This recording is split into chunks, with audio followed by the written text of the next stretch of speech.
Nama kampung ini Sukaendah. Sebuah perkampungan kecil yang seperti terjepit di antara ladang tebu mati dan sawah tandus yang hanya subur jika musim hujan datang.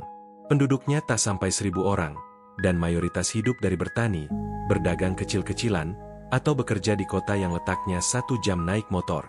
Tapi ada satu hal yang membuat Sukaendah berbeda. Bukan karena keindahannya, melainkan karena apa yang muncul saat kabut turun, tepat di jalan utama kampung, di bawah pohon waru besar yang tumbuh sendiri seperti ditanam oleh tangan gaib. Hari itu adalah hari Kamis, tanggal 11. Satu angka yang sering dianggap tidak istimewa oleh siapapun. Tapi bagi warga Sukaendah, tanggal ganjil di malam genap selalu menandakan kabut akan turun. Dan seperti biasa, kabut itu tidak membawa hujan, tidak juga membawa hawa sejuk, melainkan membawa rasa takut yang diam-diam menyusup ke pori-pori. Namaku Dimas. Aku lahir di kampung ini dan sekarang mengajar sebagai guru SD di sekolah satu-satunya di Sukaendah. Aku tahu betul legenda soal pengemis di bawah waru dan penjual bubur dari seberang jalan. Awalnya kupikir itu cuma cerita pengantar tidur agar anak-anak tak keluyuran malam-malam. Tapi semua berubah sejak aku sendiri melihatnya, dan sejak Pak Iskandar, tetangga sebelah rumahku, menghilang begitu saja setelah malam berkabut. Pukul 19.30, kabut turun. Kabut mulai turun pelan, seperti embun yang salah musim. Dari dalam rumahku, aku bisa melihat ujung jalan yang mulai tertutup tirai putih. Dingin, tapi bukan dingin biasa. Dingin yang membuat nadi terasa lambat dan bulu tengkuk berdiri. Ibu menyuruhku menutup semua jendela. Jangan keluar. Jangan lihat keluar. Jangan bicara kalau dengar suara manggil nama. Katanya dengan suara gemetar. Tapi aku justru keluar. Ya, malam itu aku ingin tahu. Sebagai guru, aku harus tahu kebenaran agar tak menyebarkan ketakutan yang tidak berdasar. Aku berjalan pelan ke arah jalan utama.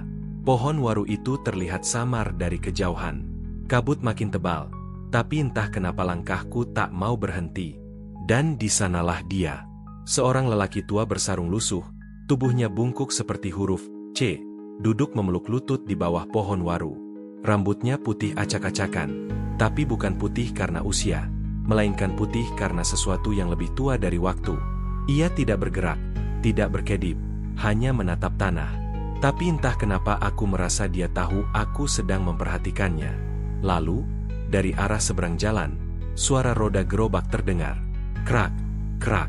Seorang pria dengan baju batik panjang yang warnanya sudah luntur, mendorong gerobak bubur bertuliskan, "Bubur Mang Lasto." Yang aneh, tak ada suara dari roda yang menyentuh aspal, padahal jalannya berbatu. Bahkan rumput di kanan kiri pun tak bergerak. Pria itu mendorong gerobaknya pelan, seperti sedang mengantar peti mati. Lalu ia berhenti, tepat di seberang pengemis itu, dan mereka saling diam. Tak ada transaksi, tak ada pembeli. Hanya mereka berdua, berdiri dan duduk dalam diam. Aku nyaris ingin mundur saat mendengar desiran angin seperti seseorang sedang berbisik. Satu lagi malam ini. Aku menoleh. Tak ada siapapun. Tapi esok paginya, berita itu menyebar. Pak Iskandar hilang. Motor bebeknya ditemukan tergeletak di pinggir jalan, tak jauh dari pohon waru. Kunci masih menggantung. Tapi tak ada jejak ban. Tak ada jejak kaki. Hanya rumput basah yang menghitam seperti terbakar. Penelusuran. Misteri pohon waru. Aku mencoba bertanya-tanya ke warga. Banyak yang tidak mau bicara. Tapi ada satu orang, Mbah Resminah, nenek renta berusia hampir 100 tahun, yang masih menyimpan ingatannya dengan jernih. Ia memanggilku malam-malam ke gubuknya di ujung kampung. "Dimas, kamu lihat mereka ya? Yang di bawah waru?" tanyanya. Aku mengangguk. Ia terdiam lama, lalu berkata, "Dulu, sebelum kampung ini jadi Sukaendah, tanah ini dikenal sebagai alas waru.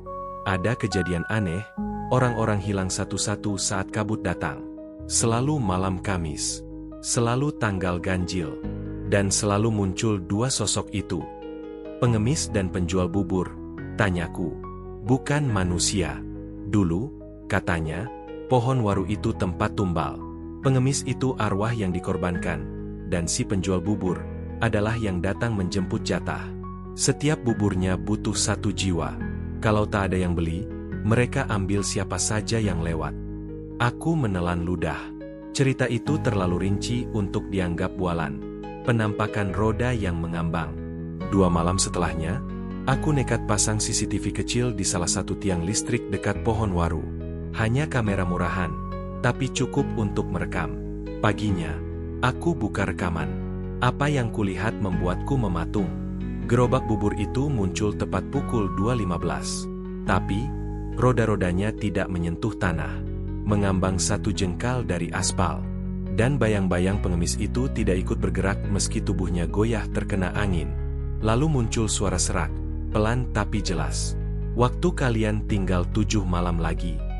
Aku berhenti menonton. Aku langsung cabut kabel CCTV itu dan kubakar rekamannya. Sejak itu, aku tahu satu hal. Ini bukan cerita rakyat. Ini peringatan. Dan warga kampung harus tahu. Tapi bagaimana caranya jika sebagian dari mereka lebih memilih diam? Kini, setiap kabut turun, aku tetap menyalakan lampu di rumah. Tapi tak pernah lagi kulihat langsung keluar jendela. Karena aku tahu mereka masih di sana. Duduk dan berdiri, menunggu, bubur berikutnya disajikan dengan harga yang tak bisa dibayar siapapun, 1 nyawa. Dan besok malam adalah Kamis lagi. Aku pikir malam Kamis itu akan berlalu tenang. Setelah kejadian yang terekam kamera dan hilangnya Pak Iskandar, warga Sukaendah mulai lebih hati-hati. Beberapa bahkan mulai pasang pagar bambu kecil di depan rumah, sekadar sebagai penangkal. Sebuah usaha putus asa agar tidak dipilih jadi tumbal berikutnya. Tapi manusia memang cepat lupa. Baru 1 minggu berlalu, jalanan kampung mulai hidup lagi setelah maghrib. Anak-anak bermain petasan, remaja nongkrong di warung kopi pinggir lapangan, dan tukang cilok kembali menjajakan dagangannya sampai pukul 10 malam. Lalu datang kabut itu lagi. Tak disangka, lebih tebal dari biasanya. Pukul 22.15, gerobak di tengah jalan. Malam itu aku tak berniat keluar rumah. Tapi suara itu terdengar jelas dari depan pagar. Suara roda berderit dan sendok besi yang dipukul ke panci. Tok, tok, tok. Bubur. Bubur Mang Lasto. Panas. Sedap. Rasanya seperti suara itu sengaja dibisikkan ke telinga. Padahal aku berada di dalam kamar dengan jendela tertutup rapat. Tanganku gemetar. Aku buka sedikit tirai. Kabut menelan sebagian jalan. Tapi samar. Gerobak itu terlihat. Diam. Tak bergerak. Tapi tak ada yang mendorong. Gerobak itu berdiri sendiri. Tak ada Mang Lasto. Tak ada sosok pengemis. Hanya gerobak yang berdiri sunyi di tengah jalan, dengan 1 mangkuk bubur tergeletak di atas talenan kayu. Aku segera menutup tirai. Tak sampai 2 menit, ada suara ketukan pelan di pintu depan. Tok, tok, ibu, itu siapa? Bisikku, tapi ibu di dapur tidak menjawab. Tok, tok, ketukan kedua, diiringi suara serak. Pak Guru, ini bubur untuk Bapak. Sudah dibayar. Aku menahan napas. Tidak menjawab. Tidak bergerak. Hanya memandangi pintu yang kini terasa jauh lebih tipis daripada biasanya. Setelah 5 menit, suara itu hilang. Aku segera meraih Al-Quran kecil di bawah bantal dan membacanya dengan suara rendah. Sampai tertidur dalam ketakutan. Pagi yang tak wajar. Pagi harinya, suara jeritan dari tetangga membangunkanku. Aku bergegas keluar, dan kulihat orang-orang berkumpul di depan rumah Buarti, janda tua yang tinggal bersama cucunya, Aldi, anak usia 10 tahun yang sering main layang-layang sore hari. Aldi tidak bangun pagi itu. Ia ditemukan tidur dalam posisi aneh, duduk memeluk lutut di bawah jendela, seperti posisi si pengemis waru. Matanya terbuka, tapi pupilnya mengecil seolah melihat sesuatu yang tak bisa dijelaskan. Tubuhnya dingin, tapi tidak kaku. Yang lebih mengerikan, mulutnya masih penuh dengan sisa bubur. Dia makan dari mana? Tadi malam gak ada bubur di rumah kami. Isak Buarti. Tak ada yang bisa menjawab. Tapi aku tahu. Dan aku yakin, ada yang meletakkan bubur itu. Penyelidikan malam. Malam harinya, aku kembali bertemu Mbah Resminah. Kali ini, ia memintaku membawa foto Aldi yang baru saja wafat. Ia menggenggam foto itu lama, lalu berkata, "Sudah 20 tahun tak ada yang berani menyentuh bubur itu. Nah, tapi saat 1 mangkuk muncul tanpa penjual, itu berarti tumbalnya sudah dipilih sebelumnya. Aldi anak baik, tapi dia sering main layang-layang sampai malam. Mungkin ia melewati batas waktu yang tidak boleh. Aku mengangguk pelan. Batas waktu? Iya, jawabnya lirih. Jam 9 malam. Siapapun yang berada di luar rumah antara pukul 21 sampai pukul 2 saat kabut turun, akan dicatat. Tapi bukan kamu yang memilih, gerobak itu yang memilih. Aku merasa mual. Ini sudah bukan mitos. Ini sistem yang bekerja seperti mesin gaib yang tak bisa dihentikan. Maka aku putuskan, harus ada yang mendokumentasikan semua ini. Aku mulai mencatat, mengambil foto pohon waru, menulis nama-nama korban, merekam suara-suara malam. Tapi malam berikutnya, hal yang lebih gila terjadi. Bubur kedua. 3 hari setelah kematian Aldi, seseorang meletakkan mangkuk bubur di depan kantor balai desa. Padahal tidak ada siapapun yang melihat gerobak itu datang. Yang aneh, tak ada yang berani menyentuhnya. Hingga pagi, bubur itu tetap hangat. Dan tepat pukul 8, seorang staf desa bernama Pak Roni tiba-tiba terjatuh di depan pintu balai, kejang-kejang sambil menyebut nama. Mang Lasto, Mang Lasto. Pak Roni tak pernah sadar kembali. Hingga seminggu kemudian, ia wafat dengan wajah membiru dan matanya memutih. Dan saat tubuhnya akan dimakamkan, beberapa warga bersaksi melihat kabut turun tiba-tiba di kuburan, meski matahari terik. Sejak itu, orang-orang mulai meninggalkan rumah mereka dan pindah ke kampung sebelah. Yang tersisa hanya kami yang masih bertahan, karena tak punya tempat lain, atau karena terlalu dalam rasa ingin tahuku ini menggali sesuatu yang seharusnya dikubur. Kematian Aldi dan Pak Roni menyisakan satu pola. Gerobak itu tidak butuh pembeli. Ia hanya butuh mangkuk bubur diletakkan. Seseorang akan memakannya, secara sadar ataupun tidak. Dan setelah itu, hidupnya akan dikunci, ditarik perlahan oleh waru, dan disajikan dalam bentuk yang lebih mengerikan dari kematian. Aku mulai takut, tapi sekaligus, aku makin yakin, Mang Lasto bukan sekadar penjual bubur gaib. Ia penjaga antara dua dunia, dan buburnya adalah jembatan. Pagi itu, kami mengubur Pak Roni dalam kabut yang tak biasa. Meski matahari menggantung tinggi, hawa dingin dan lembab menyelimuti tanah makam, seolah menolak panas menembus liang lahat. Tak ada ayam berkokok, tak ada burung bersuara. Bahkan rumput-rumput di pemakaman itu tampak menggigil. Pak Lurah, yang sebelumnya menyangkal segala kabar mistis tentang Mang Lasto, tampak pucat. Ia berdiri kaku di dekat batu nisan, dan tanpa bicara sepatah kata pun, langsung pulang ke rumah setelah prosesi selesai. Aku melihat semua itu sambil mencatat di buku kecil yang mulai penuh. Di halaman terakhir, aku menulis 2 nama korban terakhir. Aldi, 10, meninggal setelah makan bubur gaib, dan Pak Roni jatuh kejang lalu koma dan wafat. 2 orang dengan kematian yang mirip, dan aroma bubur yang selalu menjadi benang merah. Tapi pertanyaannya masih satu, siapa sebenarnya Mang Lasto? Langkah awal, menuju rumah tua. Mbah Resminah menyebut satu tempat yang harus aku datangi jika ingin tahu asal-usul Mang Lasto. Rumah kosong di ujung Jalan Waru. Rumah yang telah ditutup warga sejak tahun 1987. Ia hanya menyebut satu kalimat, di sanalah bubur pertama itu dimasak, dan kematian pertama terjadi. Malam harinya, aku memberanikan diri pergi bersama Rian, teman masa kecilku yang kini jadi marbot musala. Kami berdua membawa senter dan bacaan zikir. Rumah itu berdiri angker dengan pagar kayu lapuk, pintunya diganjal dengan batu besar, dan daun-daun waru berguguran tepat di depan teras. Ada semacam hawa lembab yang menyergap begitu kami mendekat. Lo yakin ini aman? Tanya Rian. Enggak, jawabku jujur. Tapi kalau kita nggak tahu, bakal terus ada korban. Dengan dorongan kecil, pintu itu terbuka. Aroma busuk menyembur keluar, campuran antara bubur basi, daging membusuk, dan tanah yang lembab terlalu lama. Di dalam rumah Mang Lasto, dindingnya penuh coretan angka dan tulisan tua dalam aksara Jawa yang tak terbaca. Di tengah ruangan utama, ada kompor tanah liat dan panci besar yang sudah berkarat, seperti sudah puluhan tahun tak disentuh. Tapi anehnya, ada sisa bubur yang masih hangat di dalamnya. Gila, ini panas, gumam Rian sambil menyentuh sisi panci dengan kain. Tak ada yang masuk akal. Tidak ada dapur gas.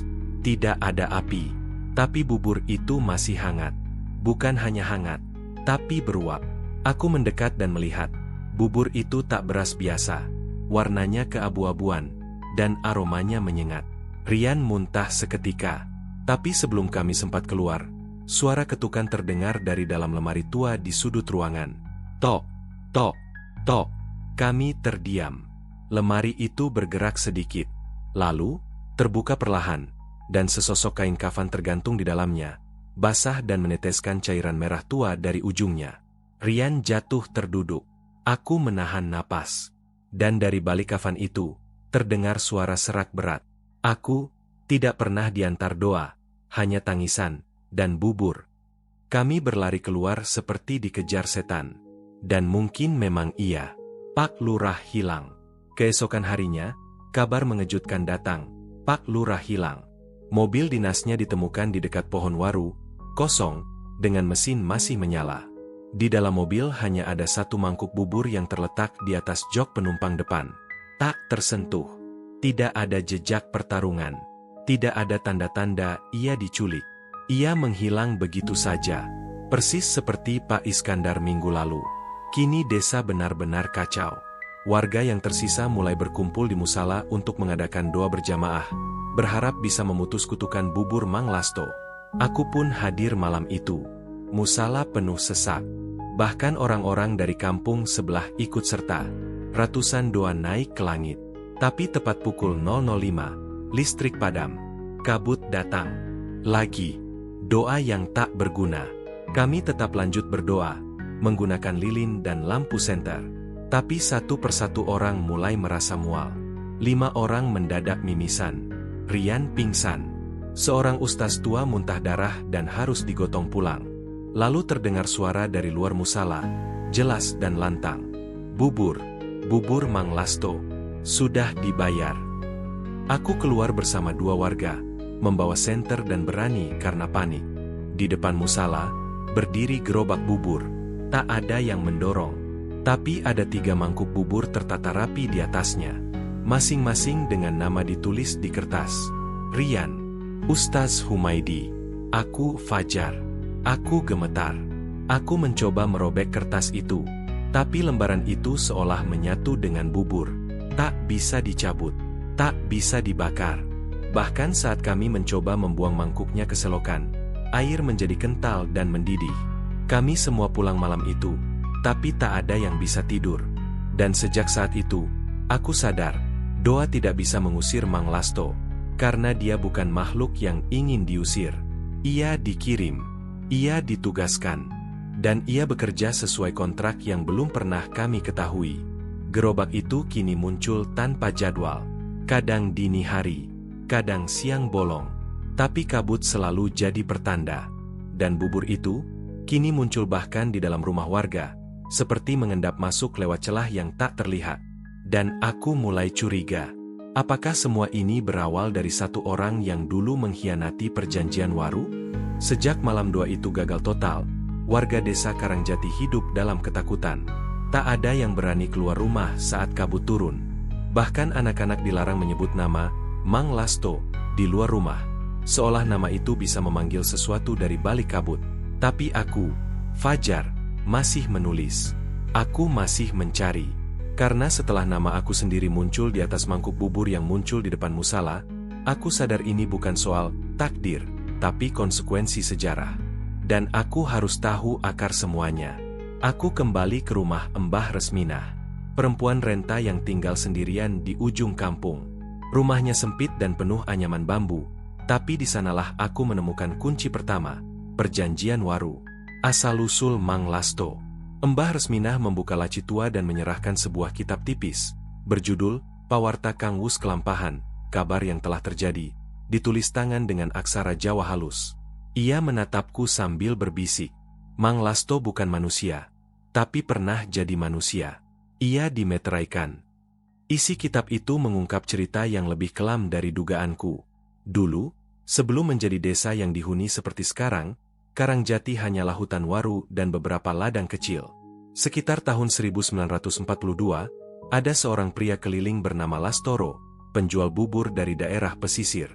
Ia dikenal baik, dermawan, dan buburnya selalu hangat, bahkan di tengah hujan badai. Namun satu hal yang membuat warga resah, orang-orang yang makan buburnya terlalu sering, jadi sakit dan kehilangan akal.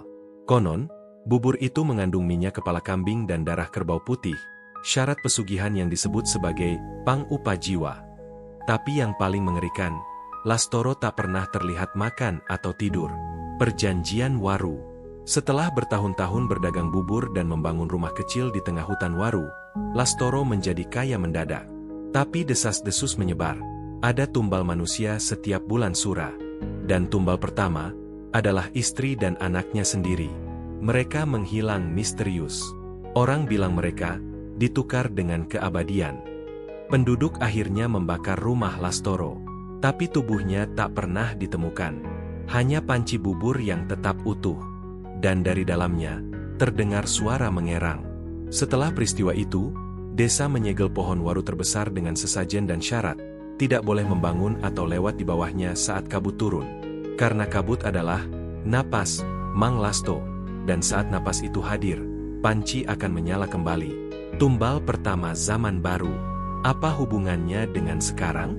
Mbah Resminah menyebut satu nama, Pak Lurah Agus, yang hilang seminggu lalu, adalah keturunan dari Kaji Tarmo, kepala desa pertama yang menandatangani perjanjian Waru agar pohon itu tidak ditebang demi pembukaan jalan.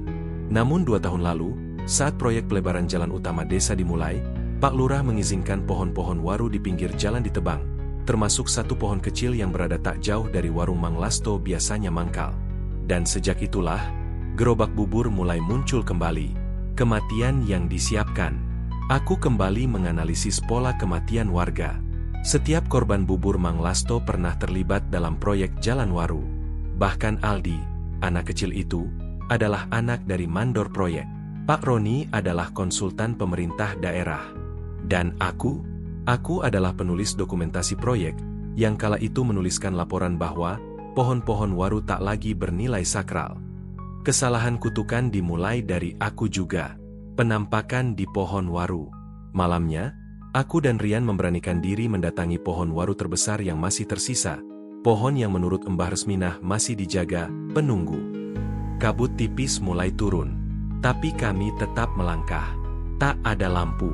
Tak ada suara. Sampai akhirnya kami mendengar suara gerobak diseret dari kejauhan. Di balik kabut, samar-samar muncul Mang Lasto. Bukan pria biasa, tapi sesosok dengan tubuh tinggi kurus, berpakaian batik panjang lusuh yang sudah hancur, matanya kosong dan menghitam.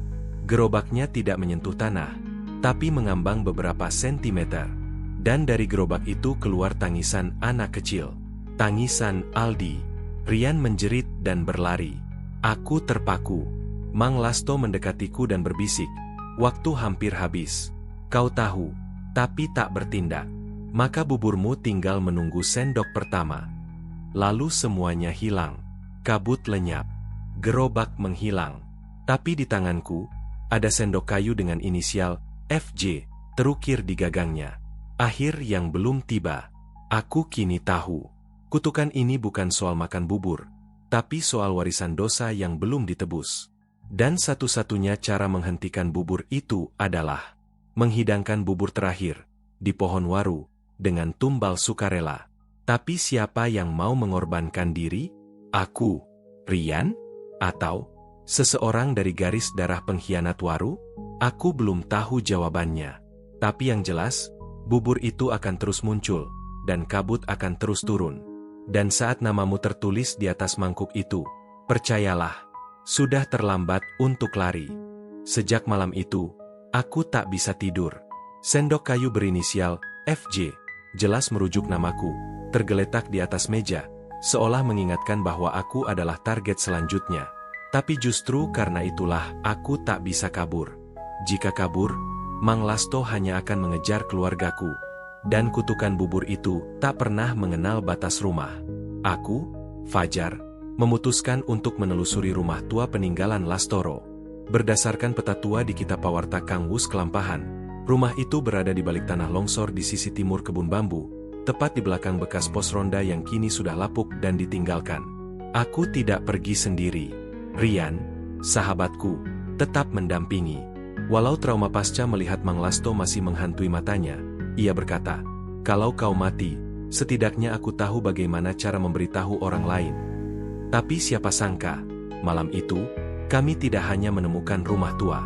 Kami menemukan sebuah ruangan bawah tanah, tertutup semak dan akar waru, yang menjadi dapur abadi Mang Lasto. Dapur berdarah.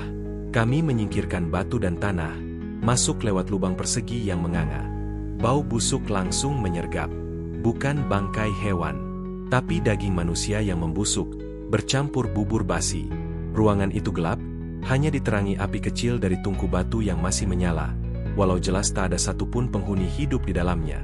Dan di atas tungku itu, sebuah panci besar dengan ukiran kepala kerbau putih dan garis merah menyala di sekelilingnya. Rian berbisik, "Ini bukan panci biasa." Aku mendekat. Di sisi panci, ada ukiran aksara Jawa kuno yang berarti, "Sopo mangan, nyawa ilang. Sopo ora mangan, awak ringkih." Siapa yang makan, nyawanya lenyap. Siapa yang tak makan, tubuhnya rusak. Kami menemukan catatan lusuh di rak kayu yang mulai keropos. Catatan itu ditulis tangan oleh seseorang bernama Kyai Rekso Prawiro, ulama tua yang sempat diutus untuk mengusir Lastoro dari Karangjati. Kesaksian Kyai Rekso Prawiro. Isi catatannya mengguncang. Lastoro menolak pergi. Ia bilang buburnya dibutuhkan oleh para pangurip waru, arwah penjaga hutan yang hanya kenyang oleh tumbal manusia. Mereka memberi Lastoro kekayaan dan hidup kekal, selama ia tidak berhenti memasak. Saya mencoba membakar pancinya, tapi panci itu berteriak. Bukan suara api, tapi tangisan. Tangisan anak-anak. Saya tahu, saat saya memecah panci itu, saya akan membunuh ratusan jiwa yang dikurung di dalamnya. Maka saya segel dapurnya, dan menulis catatan ini.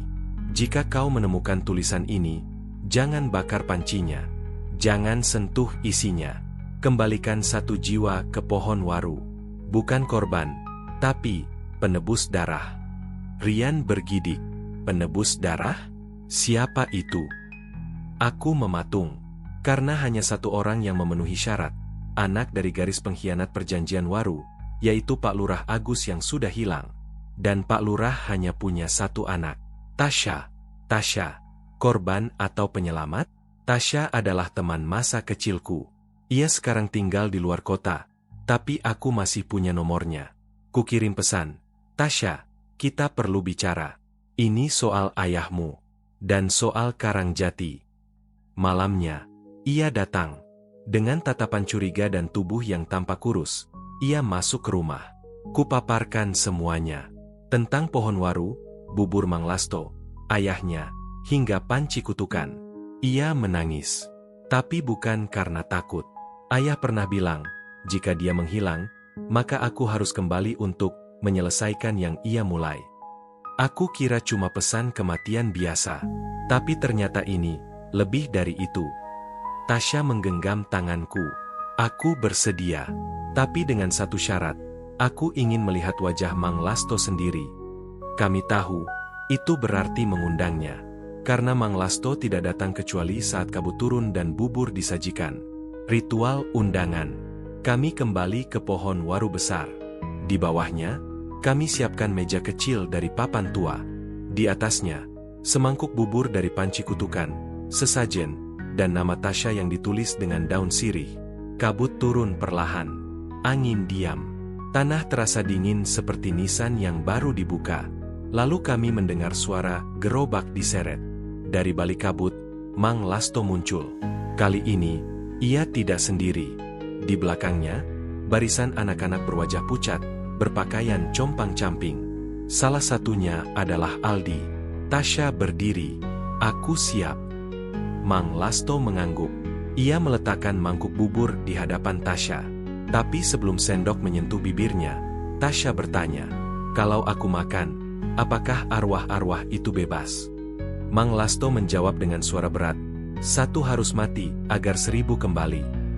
Dan dengan tenang, Tasya meminum bubur itu. Kabut terangkat.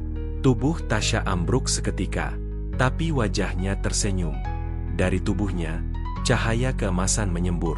Anak-anak itu menjerit pelan, lalu satu persatu menguap menjadi cahaya kecil yang terbang ke atas pohon waru. Mang Lasto tidak tertawa. Ia hanya menatap ke arah kami, lalu membakar gerobaknya sendiri. Panci tua itu meleleh seperti lilin, dan ia pun lenyap. Setelah malam itu, keesokan paginya, kabut tak pernah turun lagi. Tak ada lagi bubur muncul di musala. Tak ada tangisan di tengah malam. Dan pohon waru berbunga untuk pertama kalinya sejak puluhan tahun. Kami kuburkan Tasya di bawah pohon itu, tanpa nisan. Hanya papan bertuliskan, penebus darah, penyelamat Karangjati. Kami kira semuanya sudah berakhir setelah pengorbanan Tasya.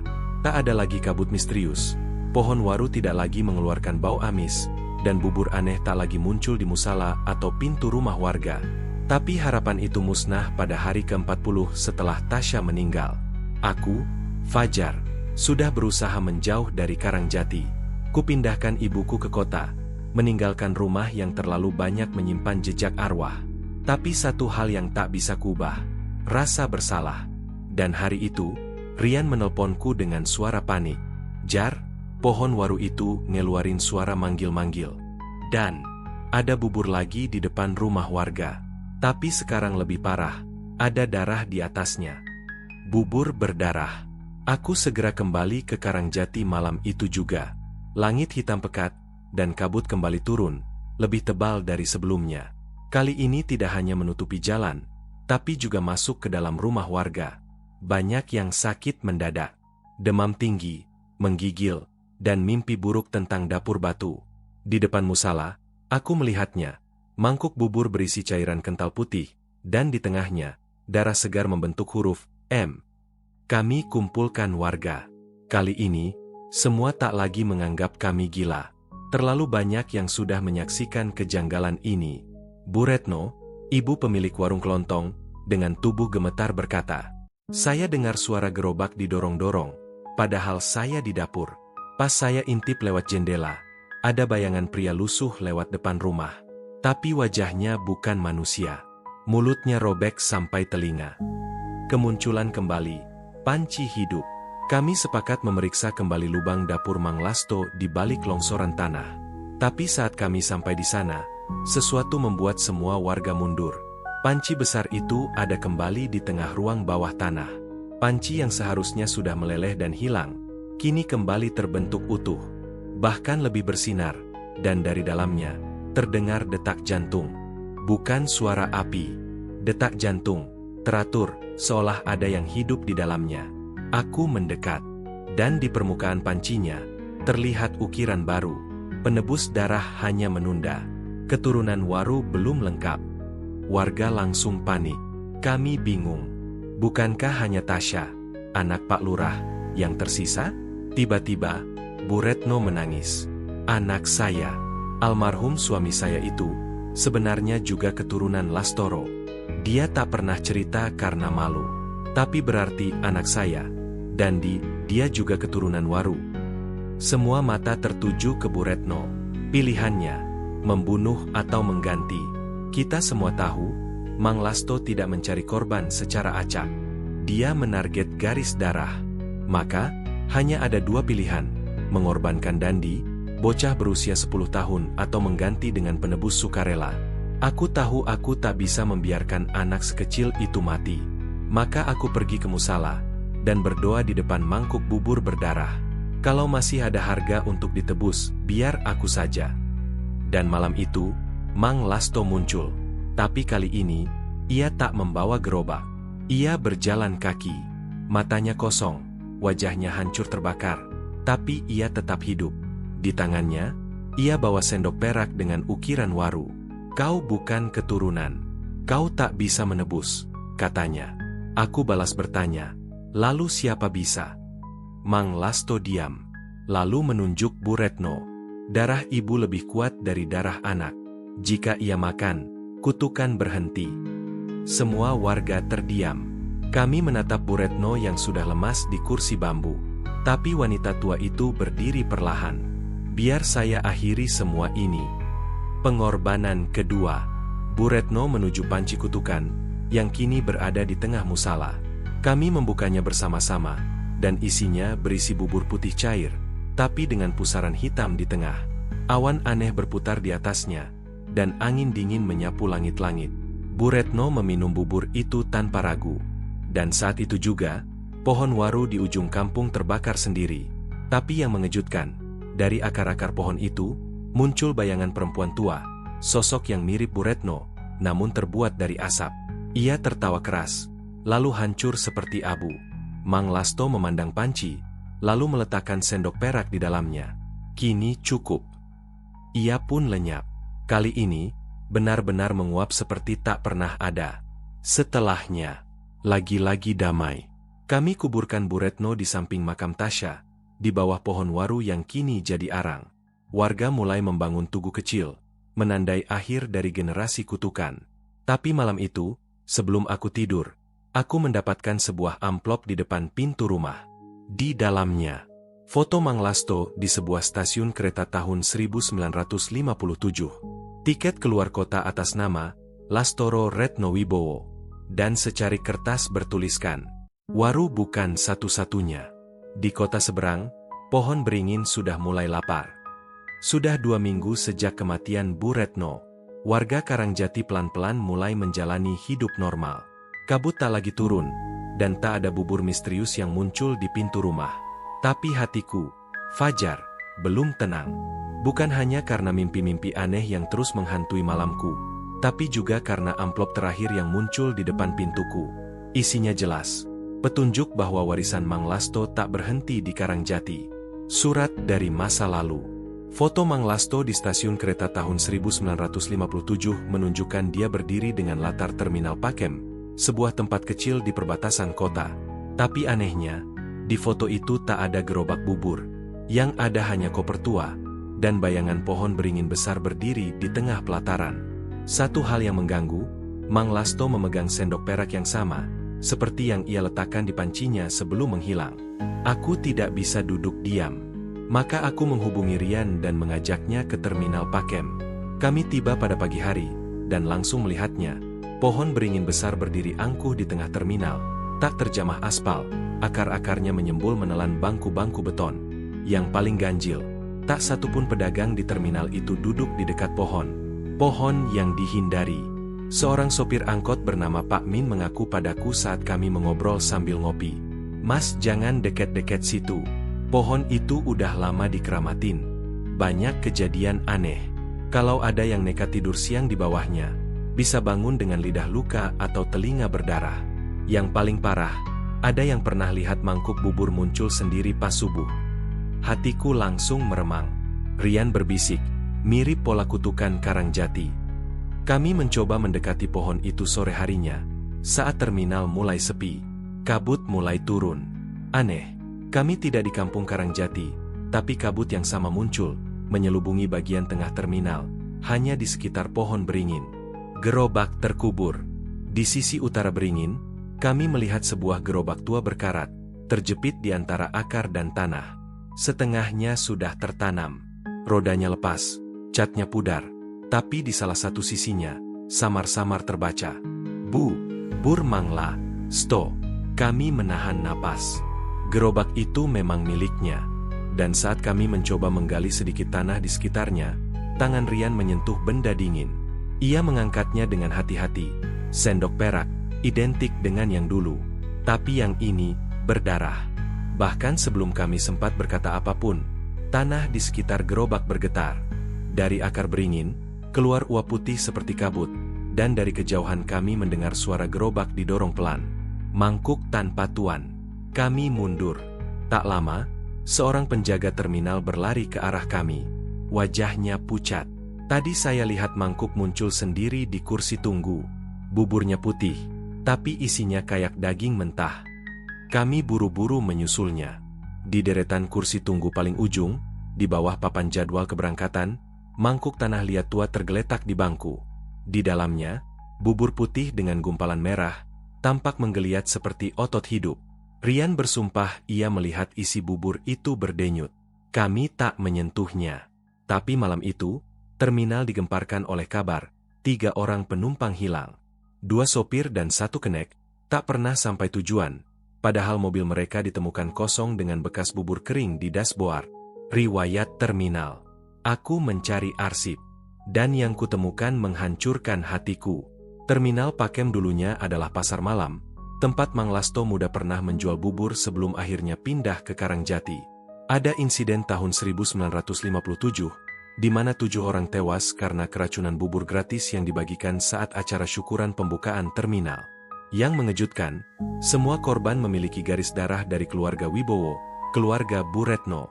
Ini bukan sekadar kutukan personal. Ini adalah rantai darah yang tertanam di akar dan tanah. Dan pohon beringin itu ditanam tepat di tempat jatuhnya para korban. Pertanyaan baru. Kami kembali ke Karangjati membawa sendok berdarah dan berita buruk. Semua berpikir kutukan sudah selesai. Tapi kini jelas, Mang Lasto tak pernah benar-benar menghilang. Ia hanya berpindah. Kami berdiskusi di rumah Pak Lurah. Kalau Karangjati sudah menebus kutukan dengan 2 nyawa, apakah terminal Pakem menunggu nyawa ketiga? Tanyaku. Pak Lurah menatap sendok itu, lalu berkata dengan suara rendah. Bisa jadi. Tapi bisa juga, nyawa ketiga itu belum mati. Bisa jadi masih hidup, sedang didekati. Mataku langsung tertuju ke Rian. Ia bukan siapa-siapa di Karangjati, tapi keluarganya berasal dari Pakem. Dan saat aku menatapnya, Rian tiba-tiba memegangi dada. Matanya membelalak. Jar, aku tadi makan bubur dari warung di terminal. Gratisan dari seorang kakek tua. Kutukan belum berakhir. Ia hanya berganti lokasi, berganti mangsa, dan kini, Rian mungkin adalah yang berikutnya. Aku, Fajar, menuliskan ini dengan tangan gemetar. Hari-hari terakhir telah mengaburkan batas antara kewarasan dan teror.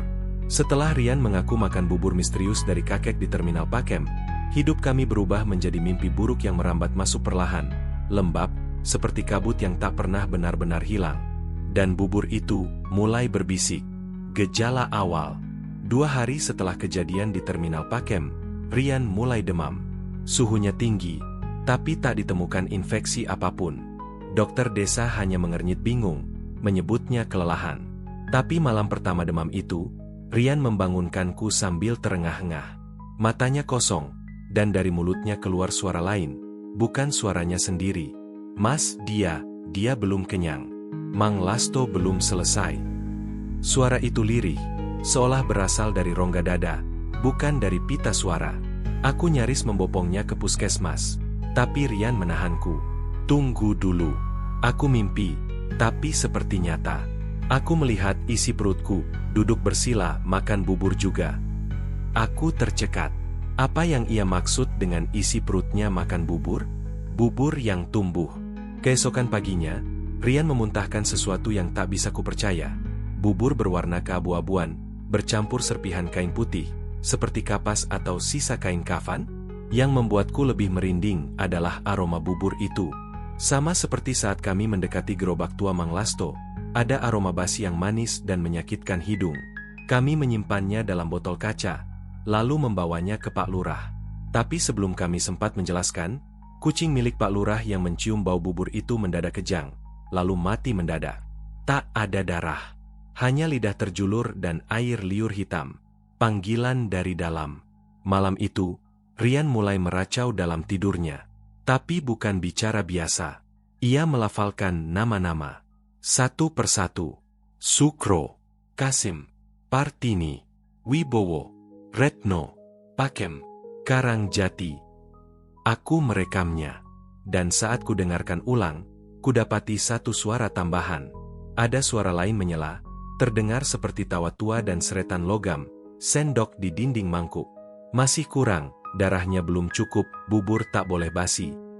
Aku menyadari satu hal, Rian bukan kerasukan. Ia sedang dimasuki, dicerna, dan bubur itu, entah bagaimana, membangun kesadarannya sendiri di dalam tubuh Rian. Anatomi ketakutan. Aku memberanikan diri membuka rekaman lama milik almarhum Bu Retno, yang pernah menjadi penjaga arsip desa. Di sana tersimpan catatan tentang Mang Lasto yang tak pernah dipublikasikan. Tertulis, bubur terakhir yang dibagikan Mang Lasto bukan untuk dimakan. Itu persembahan. Ia butuh tubuh manusia untuk mematangkannya. Satu mangkuk berarti satu korban yang harus dimasak dari dalam. Tubuh sebagai panci, darah sebagai santan. isi perut sebagai bahan pelengkap. Dan bubur itu akan bicara jika bahan yang dikorbankan cukup murni, tidak pernah mencela bubur Mang Lasto, tidak pernah menolak pemberiannya. Rian telah memuji bubur itu karena rasanya enak. Ia bahkan memuji sang kakek karena memberi gratis. Malam mengerikan. Tanggal 4 Mei, Rian bangun dalam kondisi menggigil. Kulitnya membiru, dan perutnya membengkak seperti wanita hamil 9 bulan. Ia memohon, keluarkan dia dari dalamku sebelum aku benar-benar hilang. Kami membawa Rian ke dukun tua di ujung kampung bernama Embah Gondo. Saat melihat perut Rian, Embah Gondo hanya bergumam, "Wah, ini bukan perut manusia lagi. Ini dandang arwah." Kami menjalani ritual semalam suntuk. Rian diikat, dan Embah Gondo mulai membaca mantera sambil memukul lesung kosong. Dari perut Rian, mulai terdengar suara cekikikan, suara anak kecil dan tangisan wanita. Lalu, bunyi gerobak didorong. Padahal kami di dalam rumah tertutup. Tiba-tiba dari pusar Rian, muncul sendok perak. Ia keluar perlahan, berdarah, dan berputar seperti kompas. Menuju arah terakhir. Sendok itu berhenti menunjuk arah barat laut. Dan Embah Gondo berkata lirih, "Tempat terakhir Mang Lasto menyimpan jiwanya. Bukan di Karangjati, bukan di Pakem, tapi di Pasar Lama Ngadisari. Pasar yang telah terbakar tahun 1970 dan tinggal puing. Kabarnya, sebelum terbakar, ada penjual bubur yang menghilang di sana. Dan setelahnya, setiap malam Jumat Kliwon, warga mendengar bunyi gerobak terdorong sendiri di antara lapak-lapak hangus. Kami tahu, kami harus pergi ke sana. Sebab jika tidak, bubur itu akan terus tumbuh dalam tubuh Rian. Dan jika sudah matang, ia akan keluar mencari tubuh lain. Malam ini, kami bersiap menuju Pasar Ngadisari, dengan 1 sendok perak sebagai penunjuk. Dan tubuh Rian yang mulai meracau, kini tidak lagi hanya berbisik. Ia menyanyi lagu anak-anak, tapi nadanya sumbang. Liriknya, tentang bubur yang dimasak dengan hati manusia. Aduk pelan, jangan tumpah. Bubur putih, daging merah. Kalau matang, biar dia jalan. Cari teman baru buat dimakan. Dan kami belum tahu apakah di Ngadisari, bubur itu masih lapar. Kami sampai di Pasar Lama Ngadisari pada pukul 11 malam. Ditemani cahaya rembulan redup dan kabut tebal yang seakan menetes dari langit, bangunan tua itu berdiri dalam kesunyian pekat. Tak ada atap, hanya rangka kayu hangus, dipeluk tanaman liar dan lumut kehitaman. Tapi ada yang aneh, bau bubur, harum, manis, dan basi sekaligus. Sama persis seperti yang Rian muntahkan seminggu lalu. Sendok perak yang dibawa Embah Gondo bergetar di tanganku. Benda kecil itu seperti hidup, bergetar sendiri, lalu mulai mengarah ke lapak nomor 13. Sebuah pojokan lapak hangus, bekas kios makanan. Di dindingnya, masih tertempel papan kayu gosong bertuliskan, "Bubur asli Mang Lasto hangat, gratis, suci." Jejak yang tidak mati. Lapak itu sudah 55 tahun terbakar, tapi di bawah papan namanya, ada mangkuk baru, terbuat dari keramik putih, masih utuh, dan masih berisi bubur. Tapi yang lebih membuat darahku membeku adalah, bubur itu panas, menguap, baru disajikan. Embah Gondo memerintah kami duduk melingkar, menancapkan sendok perak ke tanah di tengah-tengah lingkaran. Ia mulai membaca mantra, tapi tiba-tiba suara terdengar dari dalam mangkuk. "Sudah datang. Sudah waktunya. Siapkan tempat, dagingnya belum cukup lunak." Bukan suara Mang Lasto.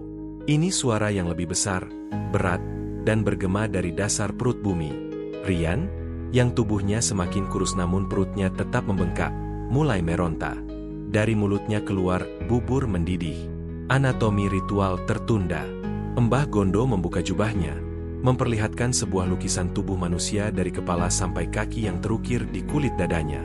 Ada garis-garis seperti peta, dan di titik pusat perutnya ada simbol kuno bertuliskan, "Wadahing manungsa, wadahing arwah." Tubuh manusia adalah wadah jiwa. Ia berkata bahwa Rian telah menjadi wadah baru bagi entitas yang disebut penggiling bubur, sosok arwah yang tinggal di dimensi lapar. Dulu, Mang Lasto hanya perantara, tapi kini, arwah itu mencoba hidup tanpa perantara.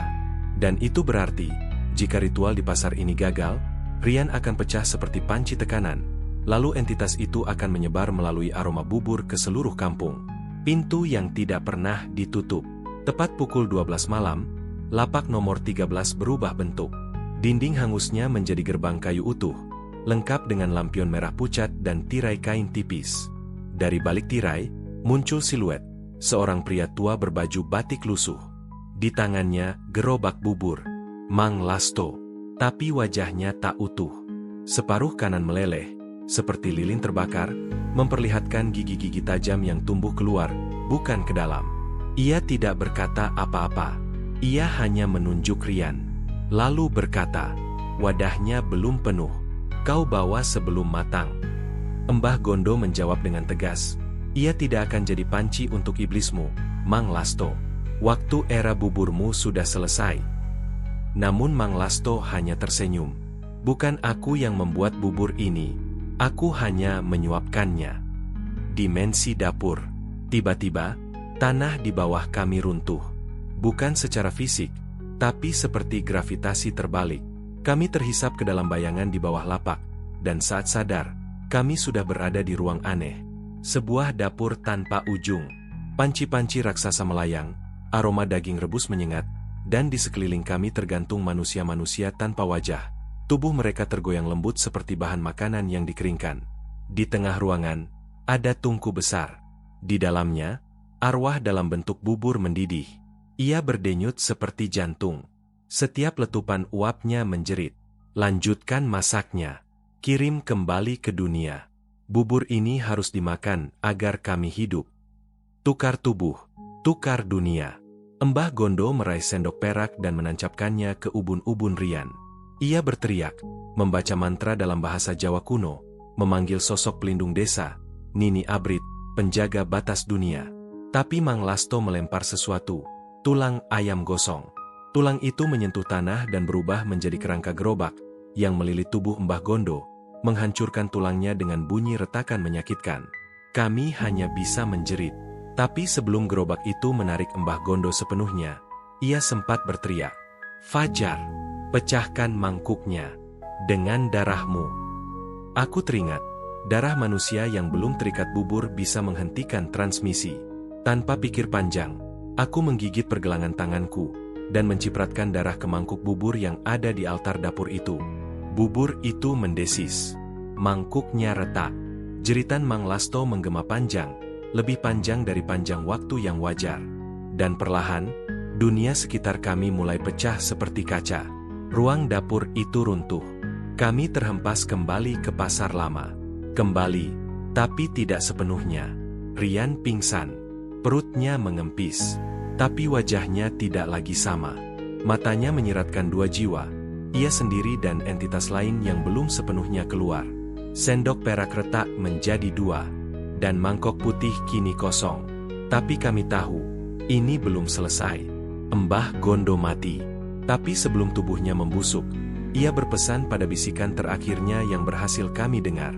Bubur tidak bisa dihancurkan, hanya bisa dialihkan. Satu generasi harus jadi pengantar. Dan saat aku pulang ke rumah, di depan pintu, ada mangkuk bubur panas. Di bawahnya secari kertas bertuliskan, "Giliranku habis. Giliranmu, Fajar." Pagi itu, jam 4.33, kabut kembali turun ke kampung kami. Tapi kali ini, tak seperti biasanya. Kabutnya menggumpal tebal di satu titik, di pekarangan rumahku sendiri. Seperti ada dapur tersembunyi di balik tirai uap putih, dan dari sanalah bau bubur manis dan busuk itu menguar, membangkitkan rasa lapar yang membuat perutku berontak, bukan karena ingin makan, tapi karena jijik. Dan di tengah pekarangan, berdiri gerobak baru, warnanya putih, roda kayu tua, bertuliskan, "Warung bubur Fajar hangat, gratis, suci." Aku tercekat, namaku terpampang di papan itu. Seolah dunia ini, dimensi antara mimpi buruk dan kenyataan, telah memutuskan, aku adalah penerus Mang Lasto. Jiwa dalam bubur. Rian belum pulih sepenuhnya. Meski tubuhnya sudah kembali, ia jarang bicara. Tatapannya kosong. Tapi satu malam, ia berbicara dalam tidur. "Fajar, suapkan mereka sebelum mereka memakanmu." Awalnya aku mengira itu igawan biasa. Tapi saat aku membuka mangkuk yang tertinggal di depan rumah, yang selama ini tak pernah kuusik, ada sesuatu yang bergerak di dalam bubur. Sesuatu seperti mata. Satu bola mata mengambang, membuka perlahan dan menatapku. Aku melempar mangkuk itu sejauh mungkin. Tapi sebelum pecah, bubur itu meloncat seperti lendir hidup, lalu menguap jadi kabut, masuk ke tanah. Itu bukan makanan. Itu wadah. Dan aku sedang diuji. Tawaran dari kabut. Malam berikutnya, seseorang berdiri di pekarangan. Seorang lelaki tua berbatik panjang, wajahnya setengah meleleh, tapi kali ini lebih tenang.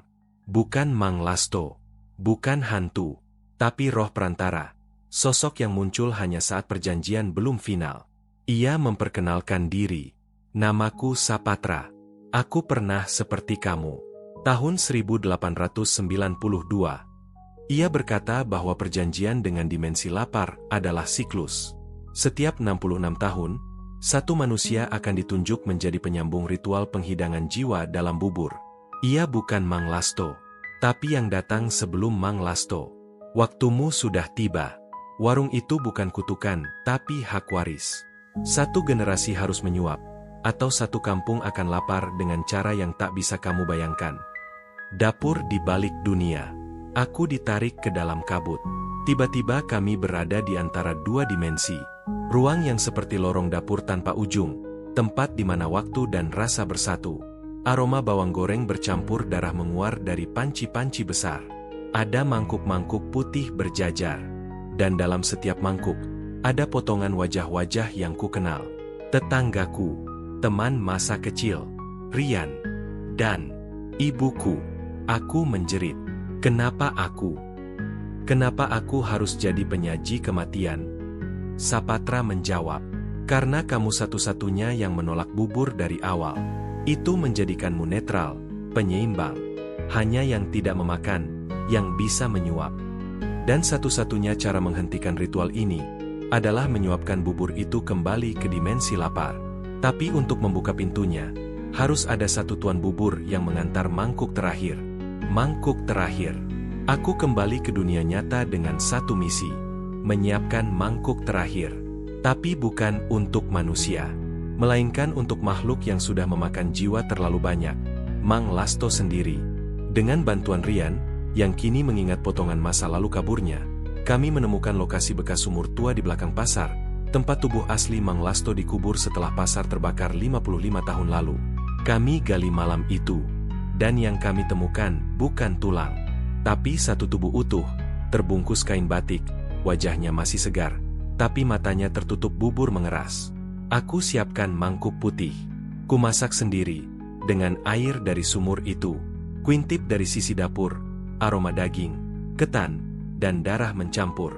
Aku tahu ini bukan makanan biasa. Kusajikan mangkuk itu di atas perut jenazah Mang Lasto. Dan sesaat kemudian, tubuhnya bergerak, mulutnya membuka. Tanpa sadar, tanganku mengambil sendok. Aku menyuapkan bubur itu ke bibirnya. 1 suap, 2 suap, 3 suap. Dan di suapan ke-7, tanah bergetar. Dari langit, terdengar suara dentingan sendok. Dunia seakan berbalik. Dan tubuh Mang Lasto meledak menjadi uap. Kebebasan yang tidak utuh. Kabut pun menghilang. Warung bubur di pekaranganku lenyap. Rian kembali bicara seperti biasa. Dan aku mulai tidur tanpa mimpi. Seolah semuanya kembali normal. Tapi seminggu kemudian, aku mendapatkan surat. Tertulis di kertas lusuh.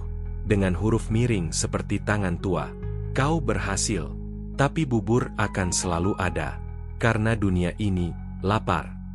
Di dalam amplop itu, ada satu benda. Sendok perak. Yang sudah patah 2, kini utuh kembali. Dan sejak hari itu, setiap kali kabut turun, aku bisa mencium aroma bubur. Meskipun aku tak lagi memasaknya. Jangan pernah lewat saat kabut turun. Cerita ini mungkin terdengar mengada-ada bagi kalian. Tapi aku hanya menyampaikan peringatan. Jika kalian lewat sebuah jalan kampung saat kabut turun, dan mencium bau bubur, jangan menoleh ke gerobak manapun. Jangan makan apapun yang dikatakan gratis. Dan jika kalian menemukan mangkuk putih panas di depan rumah, jangan suapkan isinya ke siapapun. Karena, kalau bukan kalian yang menyuap, kalian yang akan disuapi.